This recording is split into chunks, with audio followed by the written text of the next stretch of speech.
안녕하세요. 오늘도 사연살롱을 찾아주셔서 감사합니다. 29에 두 번째 결혼을 하고 있는 여성입니다. 저는 3년 전에 10살 차이가 나는 남자와 첫 번째 결혼을 했어요. 나이 차이가 많이 나는 남자랑 결혼했다고 하면 다들 돈 때문일 거라고 생각하는데요. 제 경우는 반은 맞고 반은 틀려요. 남편이 돈이 많은 건 사실이지만 꼭 그것 때문에 결혼을 결심한 건 아니니까요. 저는 초등학생 때부터 친구들과 잘 어울리지 못했어요. 그렇다 보니 따돌림도 많이 당했고요. 거기에는 여러 가지 이유가 있었겠지만 아무래도 부끄러움도 많고 내성적이기까지 한 제 성격 탓이 컸을 거예요. 마음은 친구들과 함께 뛰어놀고 싶은데 남들이 먼저 손을 내밀어주기 전까지 다가가지도 못하고 같이 놀자는 말도 못했거든요. 그래서 늘 혼자였고 외로운 마음은 들킬까봐 오히려 아무렇지도 않은 척 다녔는데 그게 남들이 보기에 도도하고 잘난 척하는 걸로 보였나 봐요. 나이가 들면 이런 성격이 조금은 나아지지 않을까 했지만 몇 번의 사건 때문인지 오히려 어릴 때보다 더 내성적으로 변해버렸어요. 지금 이렇게 공개적으로 제 이야기를 하는 게 스스로도 신기할 정도로 말이죠. 그러면 왜 저 같은 성격인 사람이 큰 용기까지 내서 사연을 보내게 되었느냐? 그건 끝까지 들어보시면 알게 되실 겁니다. 제가 어릴 때 엄마한테 가장 많이 들었던 말은 예쁜 척 하지 마였어요. 눈에 넣어도 아프지 않을 딸한테 엄마가 굳이 이런 말을 했던 건 저희 엄마가 새엄마여서도 아니고 저를 미워해서 그랬던 건 더더욱 아니에요. 오히려 그 반대였죠. 엄마는 제가 걱정돼서 그랬던 거예요. 왜냐하면 저는 어릴 때부터 주변에서 예쁘다는 말을 많이 듣고 자랐는데 그로 인해 혹시라도 제가 건방지게 자라지 않을까 걱정이 돼서 그랬던 거죠. 제가 돌도 되기 전부터 저를 본 사람들은 다들 어쩌면 내가 이렇게 예쁘냐고 인형 같다는 말을 많이들 하셨어요. 특히 저희 아빠는 제 신발에 흙이 묻을 새도 없이 늘 저를 안고 사실 정도로 저를 무척 예뻐하셨어요. 그래서인지 제가 어릴 때 늘 안아달라고 엄마를 힘들게 하곤 했었나 봐요. 어디를 가나 예쁘다는 말을 듣고 살다 보니 세상에서 내가 제일 예쁜 줄 알고 상대가 예쁘다는 말을 안 해주면 심통을 부리기도 했다더군요. 그런 딸이 걱정됐던 엄마는 제게 경각심을 주는 차원에서 경고하셨던 거예요. 엄마의 이런 걱정 때문이었을까요?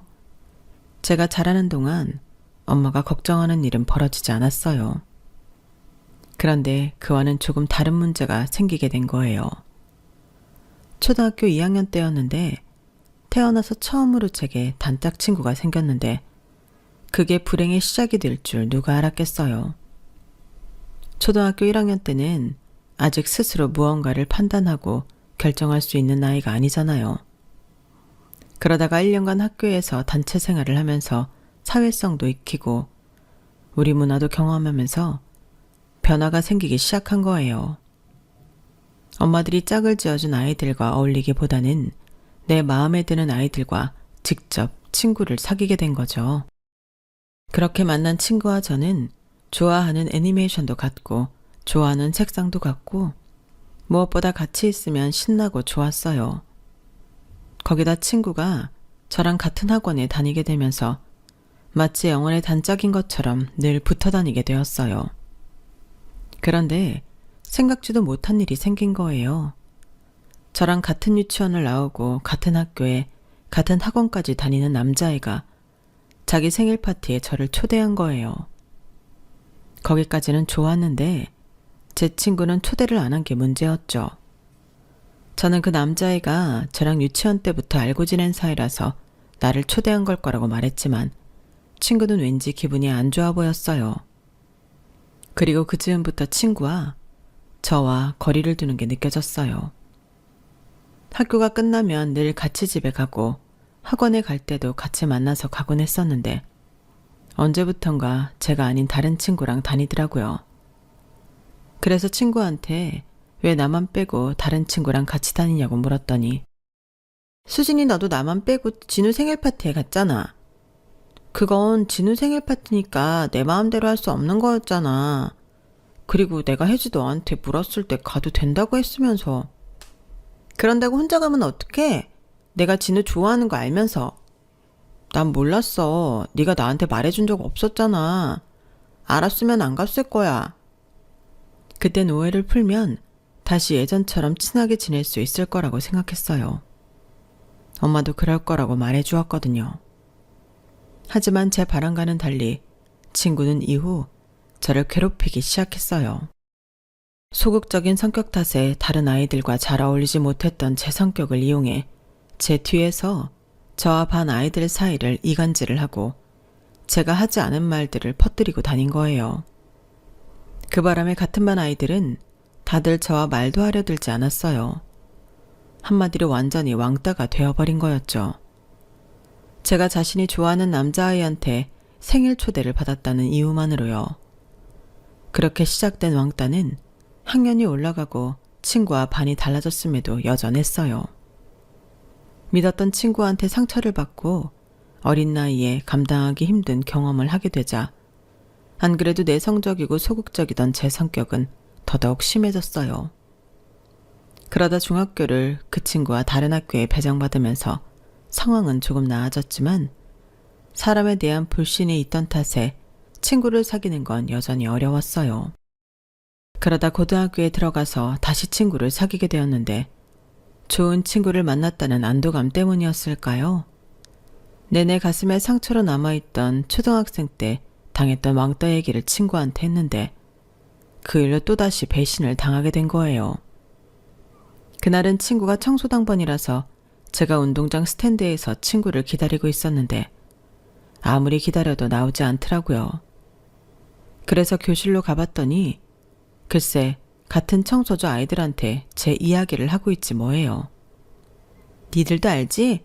수진이 초등학생 때부터 왕따였던 거. 불쌍해서 같이 놀아주긴 하는데 가만 보면 왕따 당하는 애들은 그럴 만한 이유가 있는 것 같긴 하더라고. 그래? 난 걔랑 말을 해본 적 없어서 잘은 모르지만 애는 괜찮은 것 같던데. 얼굴도 예쁘고. 야, 걔가 뭐가 예쁘냐? 걔 그거 다 고친 얼굴이잖아. 진짜? 전혀 티 안 나던데? 걔네 아빠가 성형외과 원장이잖아. 걔 쌍꺼풀 수술한 거야. 원판 사진 보면 완전 토 나온다니까? 대박. 2학년 선배 중에 수진이 좋아하는 오빠들 꽤 있다던데? 그 사진 퍼지면 난리 나겠다. 너 혹시 그 사진 가지고 있어? 있으면 좀 보여주라. 야, 너라면 수술 전 사진 남한테 보여주겠냐? 나도 걔네 집에 놀러 갔다가 몰래 딱 한 번 봤을 뿐이야. 친구는 제가 하지도 않은 수술 얘기를 지어내며 제 흉을 보기 시작했고 반 아이들은 그 말에 흥미를 보이며 맞장구를 쳤어요.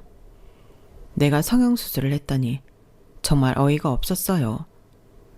저희 아빠가 성형외과 원장인 건 사실이지만 저는 정말 얼굴에 손을 댄 적이 없었거든요. 제가 원한다고 했어도 저희 아빠가 안 해주셨을 거예요. 저희 아빠는 세상에서 제가 제일 예쁜 줄 아시는 분이시거든요. 그런 딸한테 수술을 권하다니 말도 안 되죠.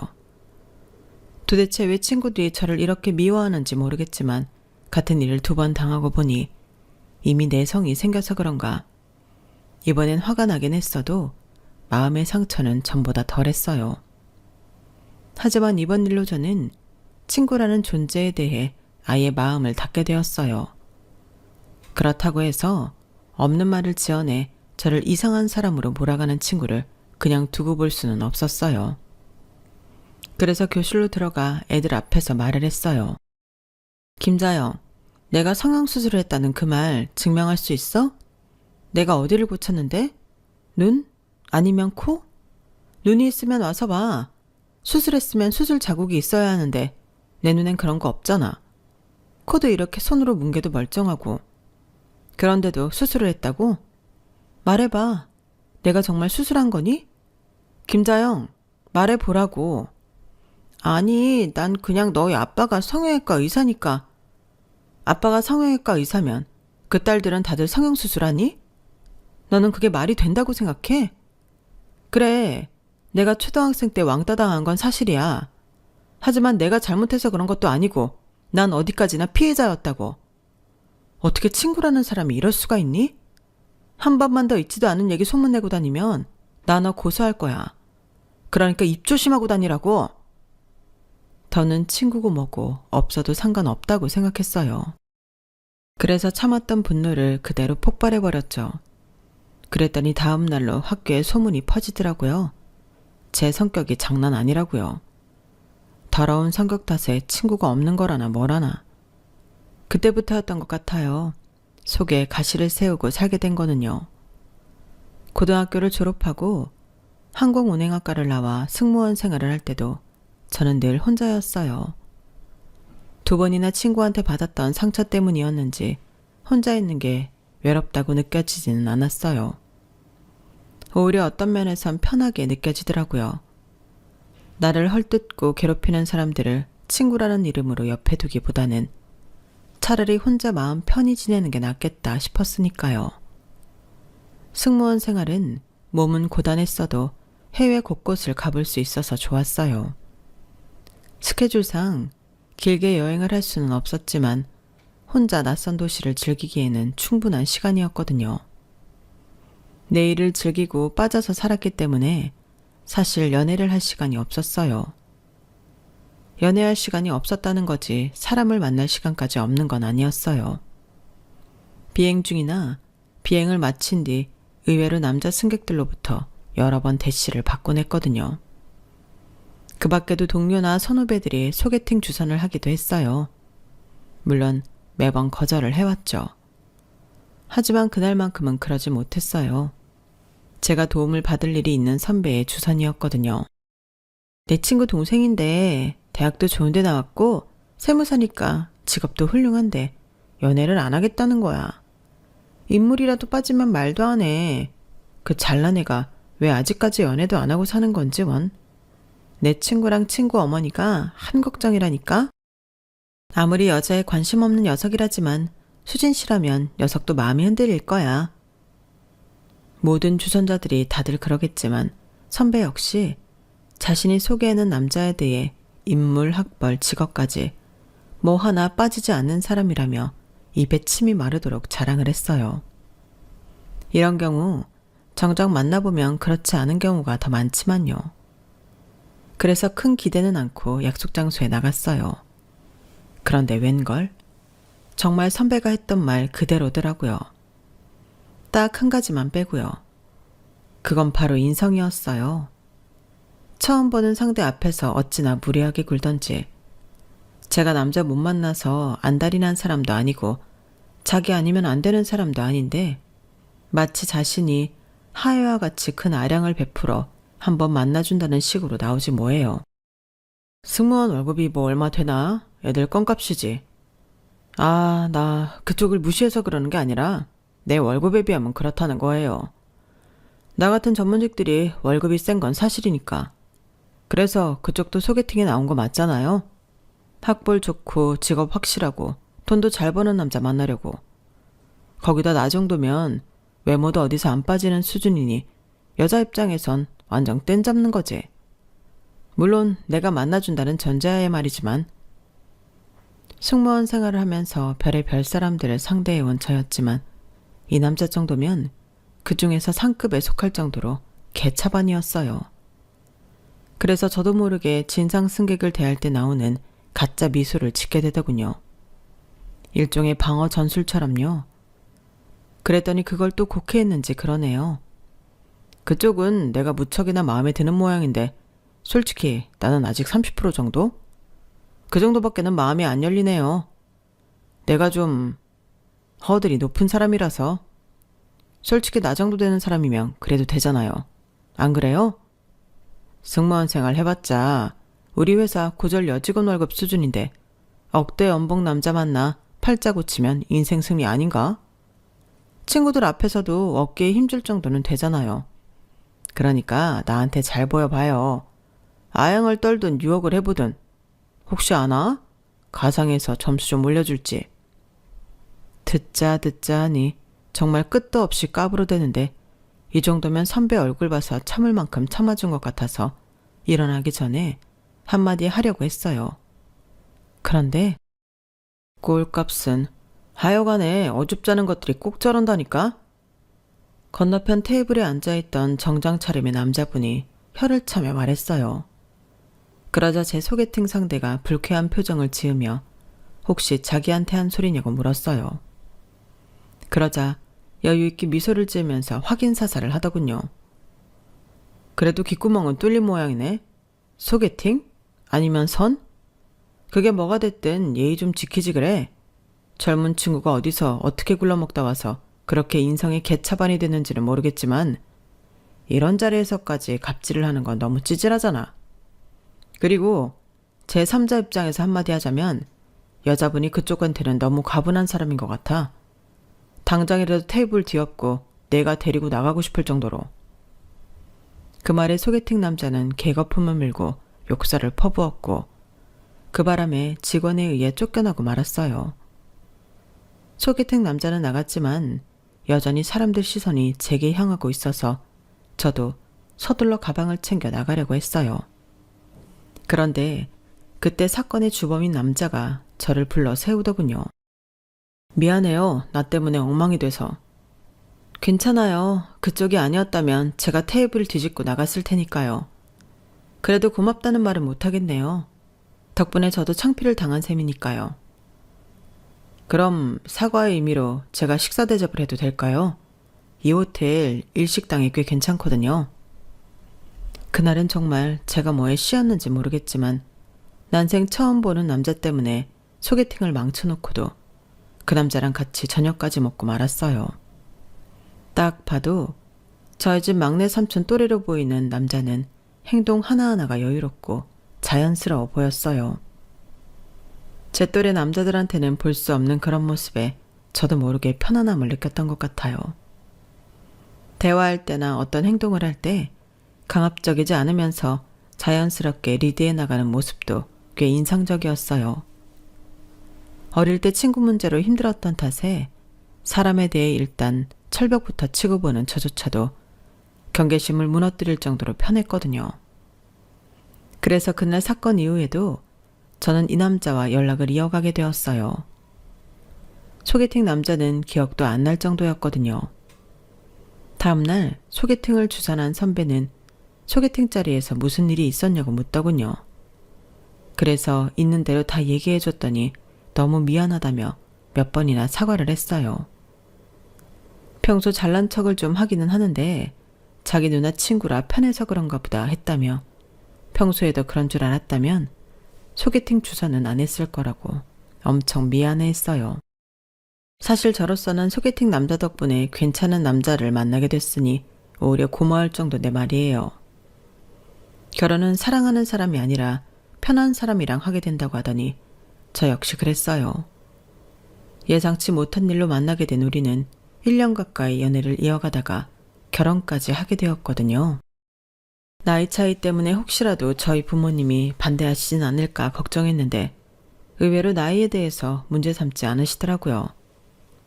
워낙 사람이 듬직하고 포용력이 있는 데다 사람에 대해 마음의 상처가 깊었던 저한테는 나이 차이가 있는 사람이 오히려 맞다고 생각하셨나 봐요. 사실 저도 그런 점 때문에 남편과 결혼을 결정했지만요. 걱정했던 나이 차이는 문제없이 넘어갔지만 그렇다고 결혼까지 순조로웠던 건 아니에요.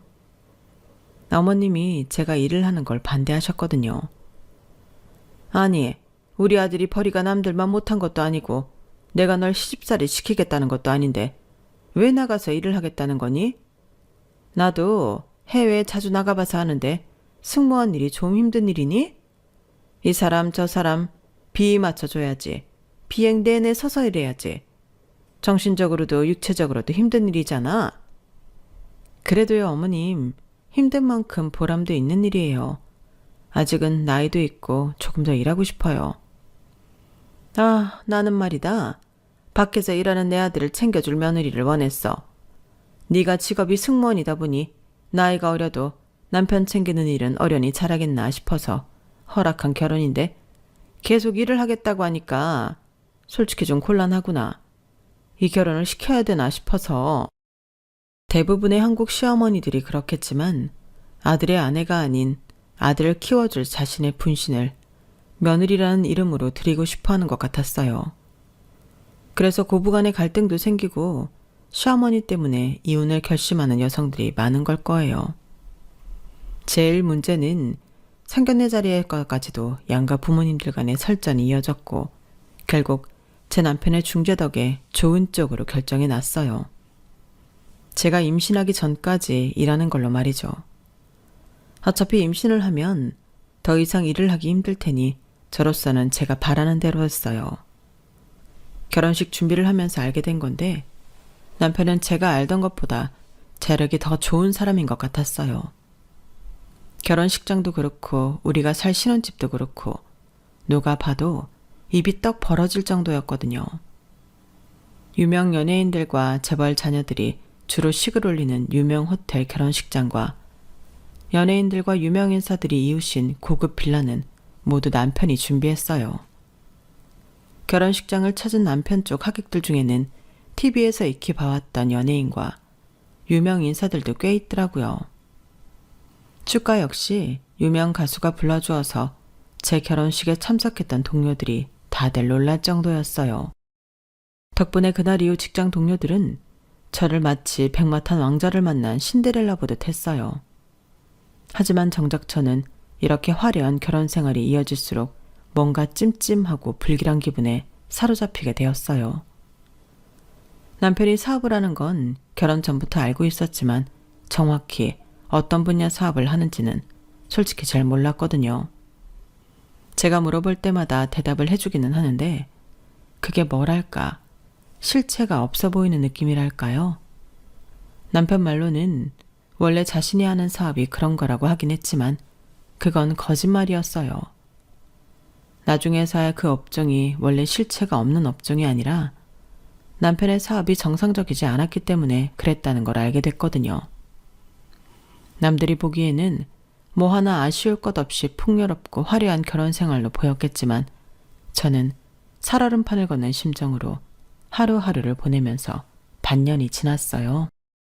그 사이 시어머니는 왜 아이가 생기지 않는 거냐고 저를 데리고 한의원에도 가시고 난임 클리닉에도 예약을 권하셨지만 무사히 직장 생활을 이어갈 수 있었어요. 그러던 어느 날이었어요. 하루는 시어머니께서 전화를 하셨더라고요. 할 말이 있으시다며 저희 집으로 오시겠다는 거예요. 다행히 그날은 제가 비행이 없는 날이어서 그러시라고 했어요. 예상하길 어머님이 또다시 아이 얘기를 하시지 않을까 했는데 의외의 말씀을 하셨어요. 너도 알지? 나랑 요가 같이 하던 청담동 오 여사. 요즘 뜸하다 했더니 글쎄 얼마 전에 세상을 떠났지 뭐니. 우리 나이가 되면 밤사이 안녕이란 말이 남의 일 같지 않다니까. 그래서 혹시라도 내 신변에 무슨 일이 생기기 전에 짜잘하게 남은 거 정리 좀 하려고 그런다. 강남에 있는 꼬마 빌딩 알지? 부동산에 알아보니 그게 요즘 한 30억 정도 한다고 하더라. 그거 너 주마. 유산 상속보다는 증여하는 게 세금이 훨씬 덜 나가니까 너한테도 그게 좋을 것 같다만 네 생각은 어떠니? 네? 그이가 아니고 저한테 주신다고요? 그래. 며느리도 자식인데 그 정도 못 주겠니? 당장은 아니어도 자식들나 우리 집안 대일 사람한테. 증여세는 몇 달 안에 내면 될 거다. 생각지도 못한 증여 소식에 자다가 로또라도 당첨된 기분이었어요. 평소 아이 문제도 그렇고 어머님이 저를 그리 탐탁치 않아 하시는 것 같았는데 30억짜리 건물을 주신다니 괜히 죄송한 기분이 들더라고요. 이래서 사람들이 뇌물을 주나 싶었어요. 사람 마음이 돈 앞에서 이렇게 간사하게 달라지니 말이에요. 그날 밤 집에 돌아온 남편한테 증여 얘기를 했더니 남편이 심드렁한 표정으로 그러더라고요. 엄마도 참 기왕 줄 거면 큰 걸로 주지 30억짜리가 뭐야. 죽을 때 돈 싸들고 갈 것도 아닌데. 여보, 무슨 말을 그렇게 해요. 난 어머님이 나를 생각해 주신 것만으로도 감사해서 몸둘 바를 모를 지경인데. 아들도 아니고 며느리한테 건물을 증여해 주시는 시어머니가 얼마나 되겠어요? 몰랐는데 우리 어머님 정말 통 크신 분이네요. 곳간에서 인심난다고 30억짜리 건물 증여 얘기를 듣고 나니까 마음이 유해져서 어머님에 대해 좋은 말만 나오더라고요. 그때까지만 해도 어머님이 제게 건물 증여를 하신 이유를 몰랐으니 그럴 수밖에요. 친정 부모님께도 건물 증여 소식을 전해드리자 두 분 다 놀라시는 눈치였어요. 당신 아들도 있는데 며느리한테 증여를 해주셨으니 당연한 거였죠. 그리고 증여 얘기가 나온 지 한 달쯤 됐을까요? 비행을 마치고 집에 막 도착했는데 어머님이 전화를 하셨더라고요. 변호사 입회하에 증여를 완료해야 되니까 집으로 오라고요. 그 말에 피곤했던 몸과 마음이 순식간에 깃털처럼 가벼워지는 것 같았어요. 하지만 잠시 뒤 걸려온 엄마 전화에 순식간에 제 인생은 시궁창에 처박히고 말았어요. 엄마는 금방이라도 숨이 넘어갈 사람처럼 흥분하셔서는 다짜고짜 당장 짐 싸서 친정으로 오라고 하셨어요. 엄마, 갑자기 그게 무슨 소리야? 알아듣게 좀 말해. 너 사기 결혼당했어, 이거사. 아, 세상에. 김서방, 아니 그 개놈의 새끼가 널 속인 거라고. 네 시어머니라는 그 여자, 김서방 죽은 전부인 엄마란다.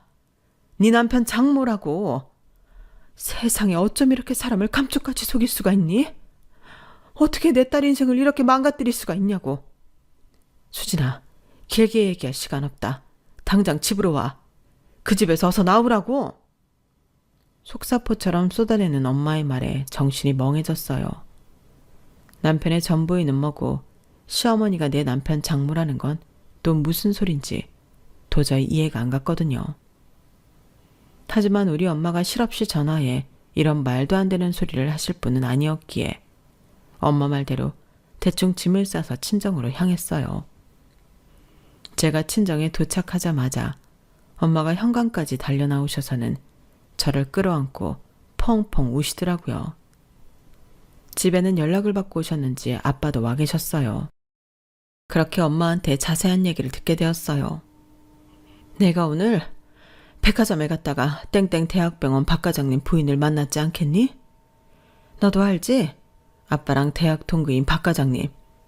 너 결혼식 때 하필 안식년이라서 미국에 계시느라 못 오셨다고 잠깐 차라도 마시면서 얘기를 하자고 그러더라고. 그때까지만 해도 그저 안부 인사나 하려나 보다 생각했지. 엄마는 박 과장님 부인의 얘기를 듣고 사색이 되고 말았어요. 박 과장님이 김서방 전처 주치의였다는 거야. 네 시어머니, 아니 김서방 장모네 집안이랑 박 과장님이 잘 아는 사이여서 그 집 사정을 훤히 꿰고 있더라고. 김서방 전처가 어릴 때부터 몸이 약해서 보디가드 겸 비서로 사람을 들였는데 그게 김서방이라더구나. 아픈 딸을 옆에서 10년이나 지극정성으로 돌보는 게 기특해서 가진 거라곤 몸뚱아리 하나뿐인 네 남편을 사위로 들였다는 거야. 한마디로 보디가드와 주인집 딸이 사랑에 빠져 결혼까지 이어졌다는 얘기였어요. 남의 집 얘기라면 애틋하고 아름다운 스토리라고 할 수 있겠지만 그 대상이 제 남편이다 보니 듣는 내내 손이 바들바들 떨리더라고요. 남편 입장에서 보면 해피엔딩이라고 봐도 무방할 그 러브스토리의 결말은 의외로 비극이었어요. 결혼하고 한 달도 채 안 돼서 남편의 전처는 세상을 떠났거든요. 혼인신고도 안 된 상태로요. 제가 남편과 결혼할 당시 호적이 깨끗했던 것도 그런 이유 때문이었던 거예요. 가족도 없이 아픈 딸 하나만 바라보고 살던 남편의 장모는 얼마 살아보지도 못하고 아내와 사별한 사위가 불쌍해서 그랬는지 아니면 10년 넘게 자기 딸을 보살펴준 게 고마워 그랬는지 제 남편을 아들처럼 품어주셨던 거예요. 돈 많은 장모를 등에 업고 사업을 시작한 남편은 특유의 배짱과 수완으로 사업을 키워나갔지만 사실 빚 좋은 개살구에 불과했어요. 유명 연예인들과 TV에 얼굴을 자주 비추는 유명인들을 앞세워 했던 사업은 겉으로 보여지는 건 화려했지만 실속은 없는 깡통회사나 다름없었거든요. 그 많던 재산을 사위사업에 물심양면으로 투자해오던 장모는 가진 재산 다 털어먹힐 때까지도 사위에 대한 믿음을 놓지 않았던가 봐요. 그러다 더는 어떻게 정리할 수도 없을 정도로 빚과 엄청난 세금에 몰리자 장모와 사위는 먹잇감 물색에 나섰던 거예요.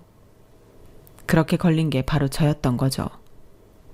강남에서 꽤 이름 있는 성형외과 원장 무남 동료인 저는 두 사람의 구미에 딱 맞는 조건이었어요. 네가 안사돈한테 건물 증여 받게 됐다는 얘기 듣고 얼마 안 돼서 안사돈이 집으로 전화를 했더라. 건물 증여해주는 대신 자기한테 현금 3억을 달라고. 당장 정리해야 할 세금이 있는데 부동산 처분해서 정리하라고 했더니 시간도 들고 세금이다 뭐다 돈 나갈 일만 느는 것 같아서 차라리 너한테 건물 증여해주기로 한 거라나? 30억짜리 건물 주면서 현금 3억 달라는데 그거 못 주겠니? 그래서 네 아빠랑 그렇게 하기로 했는데 너도 알잖니? 네 아빠가 얼마나 깐깐한 사람인지. 마트에서 500원짜리 껌을 한 통 사도 영수증 달라고 하는 양반 아니니? 안사돈은 바로 3억을 보내달라고 했는데 네 아빠가 너한테 건물 증여하는 거 서류 정리될 때까지는 안 된다고 미룬 거야. 그땐 내가 네 아빠한테 사람이 왜 그렇게 쪼잔하냐고 난리쳤는데 지금 생각해보니까 네 아빠 아니었으면 피 같은 3억 홀라당 날릴 뻔했지 않겠니? 그런데 오늘 박 과장님 부인 만나서 얘기 듣고 혹시나 해서 알아봤더니 세상에 말이 30억대 건물이지 완전 속빈 깡통이더라고. 근저당에 불법 건축으로 벌금이 어마어마한 데다 세입자들이랑 법정 소송까지 걸려있는 거야. 거기다 증여세까지 내고 나면 오히려 마이너스더라니까. 이것들이 가지고 있어봐야 돈만 나가는 애물단지를 너한테 폭탄 넘기듯이 떠넘기려고 했던 거라고. 그래놓고 우리한테 가진 생색 다 내가며 돈까지 뜯으려 들다니 어쩜 사람이 그럴 수가 있니? 그뿐이니 멀쩡한 사업가인 줄 알았던 김서방이 불법 선물업체를 운영해온 사기꾼이라니 어떻게 인간들이 이럴 수가 있냐고. 내 딸 인생 불쌍해서 어떡해. 결국 엄마는 참았던 울음을 터뜨리셨고 아빠는 낮은 한숨을 쉬시며 고개를 돌리셨어요. 한마디로 남편과 시어머니 사이도 그렇고 제게 준다던 건물도 그렇고 남편의 직업까지 뭐 하나 상식적이고 온전한 게 없었어요. 제 결혼은 완전히 사기 그 자체였던 거예요. 이제 더는 사람한테 상처 입지 않으려고 그렇게 몸 사려가며 살았는데 이런 막강 빌런을 만나게 될 줄 누가 알았겠어요. 그런데 이상하게도 가슴이 아프다거나 내 인생이 무너졌다는 비관적인 생각은 들지 않고 오히려 시원하다는 생각이 들더라고요. 길지는 않았지만 그동안 결혼 생활을 하면서 느꼈던 원인 모를 찜찜함이 시원하게 풀린 기분이었거든요. 부모님은 어릴 때부터 친구 때문에 상처를 받아 마음고생했던 제 걱정을 하셨지만 오히려 그 순간 가장 멀쩡하고 이성적인 사람은 부모님이 아닌 바로 저였어요. 아마도 그간 제가 받았던 상처 때문에 내성이 생겨서 그랬던가 봐요.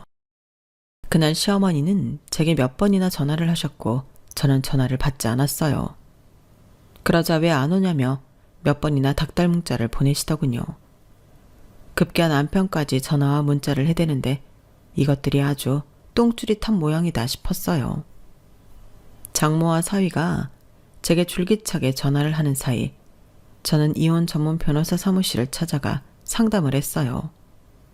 혼인 무효 소송이 가능한지 여부와 남편과 시어머니를 통해 피해 보상금을 얼마나 받을 수 있을지 알아보기 위함이었죠. 제 상담을 맡아주었던 변호사는 제 상황을 듣고는 헛웃음을 터뜨리더라고요. 죄송합니다. 이수진 씨 얘기를 듣다 보니 이혼한 전처랑 가족들이 생각나서요.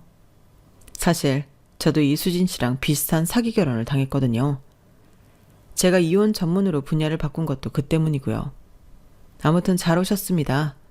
제가 비슷한 경험이 있는 만큼 제대로 보상받으실 수 있도록 최선을 다하겠습니다. 그렇게 본격적으로 혼인무효 소송과 더불어 피해 보상금 관련 소송을 진행하게 되자 남편이 친정으로 찾아왔어요. 소장을 받자마자 달려온 것 같더라고요. 여보, 내가 다 설명할게. 나 이렇게 당신이랑 헤어지는 건 정말 억울하단 말이야. 결혼 사실을 숨긴 건 정말 미안해. 그치만 나 그 사람이랑 식만 올렸을 뿐이지 아무것도 한 게 없어. 심지어 첫날 밤에도 아무 일 없이 잠만 잤다고. 꼴랑 한 달 살았는데 그게 무슨 부부야. 그나마도 열흘 가까이 병원에 입원했다가 간 사람이라고. 당신도 봤잖아. 나 호적도 깨끗한 거. 난 말이지 몸도 마음도 어느 것 하나 더럽혀진 게 없는 사람이라고. 남편은 자신은 무고하다며 모든 건 자기 장모가 벌인 짓이라고 발뺌을 했어요. 제게 건물을 증여해주고 돈을 뜯으려고 했다는 사실도 자기는 모르는 일이라고 하더군요. 그 말을 들으니 더더욱 이놈은 용서를 해주면 안 되겠다는 생각이 들었어요. 당신 정말 나쁜 놈이구나. 어떻게 위기가 닥치자마자 그동안 자기를 먹이고 입혀준 주인 다리를 물고 혼자 도망칠 생각을 하냐? 그 집 재산 누가 해먹은 건지 내가 모를까봐 그래? 당신이 그렇게 한 거잖아. 애초에 날 사냥감으로 잡은 것도 당신이 그 집 재산 날려서 그렇다는 거 다 아는데 구질구질하게 변명할 거야? 사람이 왜 이렇게 구차해? 그리고 한 달 살았으면 결혼 아닌 거니? 사람들 모아놓고 우리 오늘부터 부부를 살겠다. 혼인 서약까지 다 했으면서 잠깐 살았으니까 결혼 안 했다고 우기는 거냐고. 호적에 흔적 안 남으면 당신이 했던 일이 안 한 일이 되는 거냐고. 당신을 믿고 결혼까지 해준 전처한테 미안하지도 않아? 이런 인간을 사위랍시고 그 많은 재산 쏟아부어가며 사업 밀어준 장모한테 죄송하지도 않냐고. 넌 말이지 사람 새끼도 아니야. 아주 천벌받을 놈이라고. 당신처럼 인간 같지 않은 거랑은 더는 말 섞고 싶지 않으니까 내 눈앞에서 꺼져. 가서 조용히 반성이나 하라고. 그렇게 저는 8개월 만에 결혼 생활을 청산하고 다시 돌싱이 되었어요. 혼인 무효 소송에서 승소했기 때문에 정확히는 미혼 상태로 돌아온 거였지만 그렇다고 제가 결혼한 사실이 없어지는 건 아니잖아요. 그래서 스스로는 돌싱이 되었다고 생각하고 있어요. 좋은 변호사를 만난 덕에 소송도 잘 끝났고 위자료도 꽤 많이 받아낼 수 있었어요. 그리고 그 일을 계기로 제 소송을 담당해 주었던 변호사와 만남을 이어가게 되었고 이혼한 지 2년 뒤 재혼이자 서류상의 첫 결혼을 하게 되었어요. 그리고 지금 제 뱃속에는 17주차 아이가 있고요. 두 번째 남편은 저와 비슷한 이혼 경험을 가지고 있어서 그런가 사귀기 전부터 서로 통하는 부분이 많았어요. 그럼에도 결혼을 서두르지 않았던 건 둘 다 한 번의 실패를 경험한 탓에 아무래도 신중하게 진행할 수밖에 없었기 때문이었죠. 사람들이 그러더라고요. 똥차가고 벤치 온다고. 사실 살면서 그런 경험을 하는 건 극히 드문 일이겠지만 현재 제 상황을 보면 그 말처럼 적절한 표현도 없을 것 같네요. 한 번의 실패 끝에 올라탄 벤치를 타고 앞으로 펼쳐진 인생의 굴곡을 무사히 넘겨보겠습니다. 지금까지 제 사연을 들어주셔서 감사합니다. 들어주신 모든 분들 꽃길 걸으시고 부자 되세요. 여러분, 사연 댓글에 응원과 현명한 조언 부탁드려요. 좋아요와 구독은 저에게 큰 힘이 됩니다. 오늘도 좋은 일 가득하세요.